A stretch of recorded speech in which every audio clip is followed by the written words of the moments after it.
Hai, Assalamualaikum. Anda sedang menonton Sekilas Fakta 7 Februari 2023 bersama saya, Pia Nadia.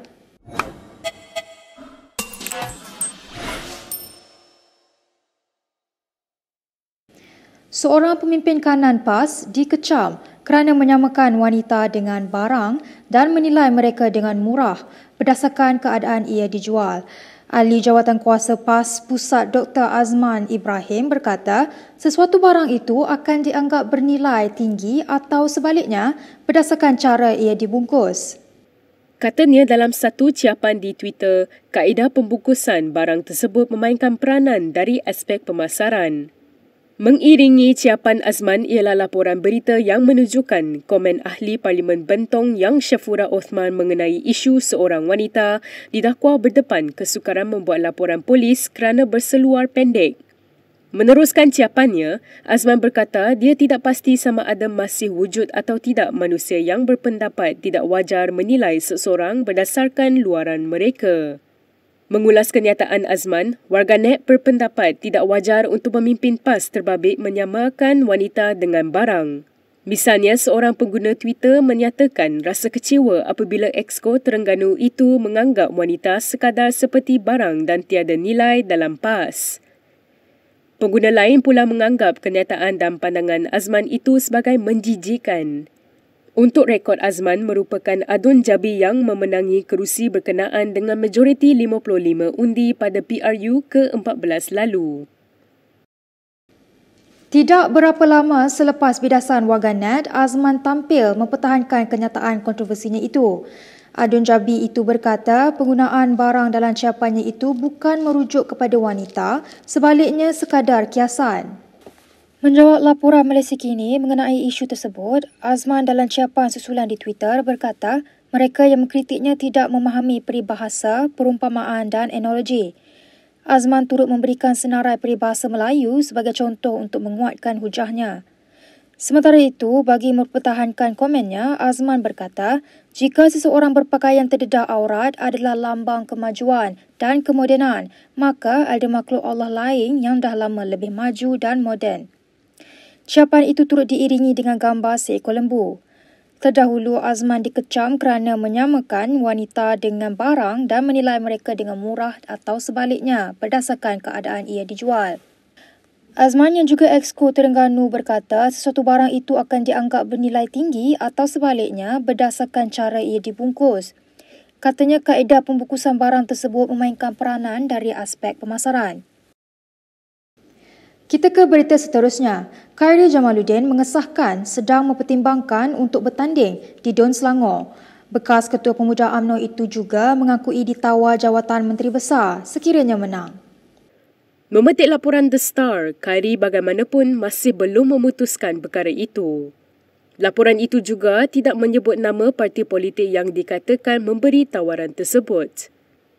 Dalam pada itu, Khairi menyifatkan PRN akan datang sebagai peluang terbaik namun mahu melihat sama ada sudah bersedia atau tidak.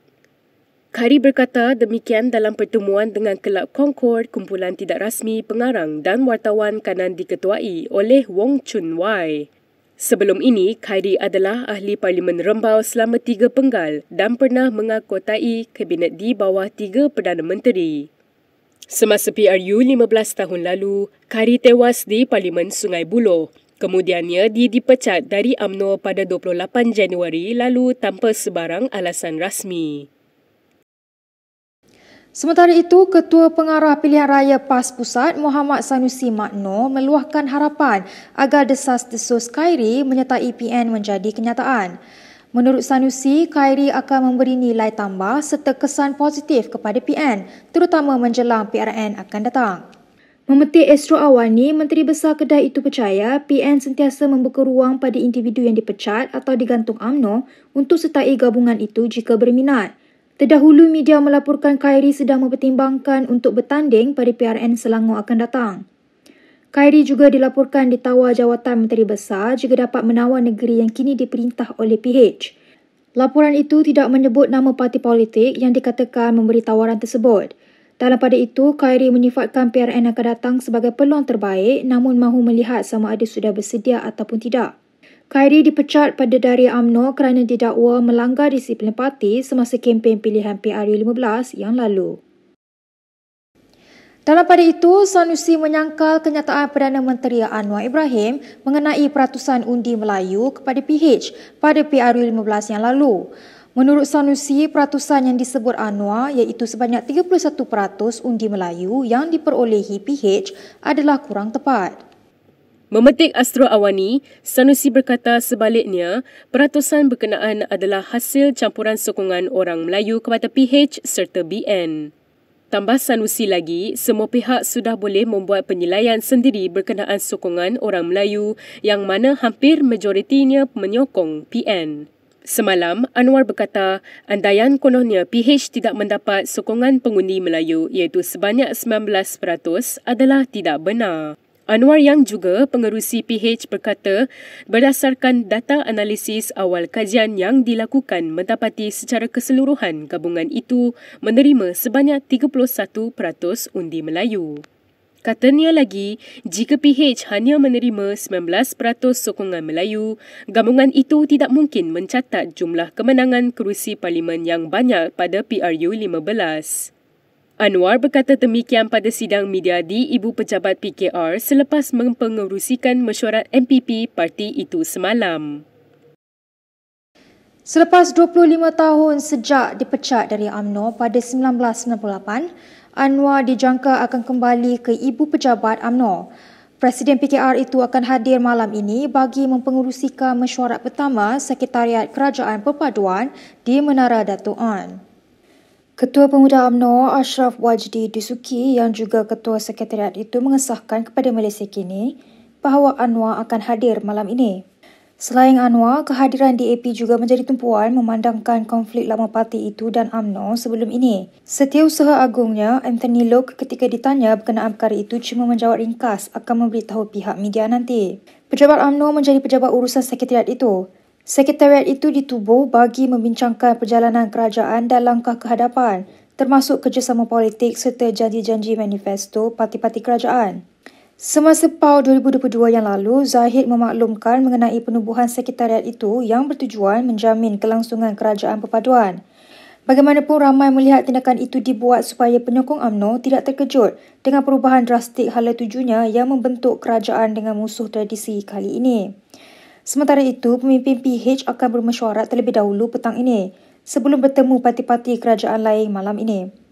Turut dijangka hadir pemimpin utama PH, BN, GRS, GPS serta Warisan. Berikut beberapa lagi ringkasan berita untuk hari ini.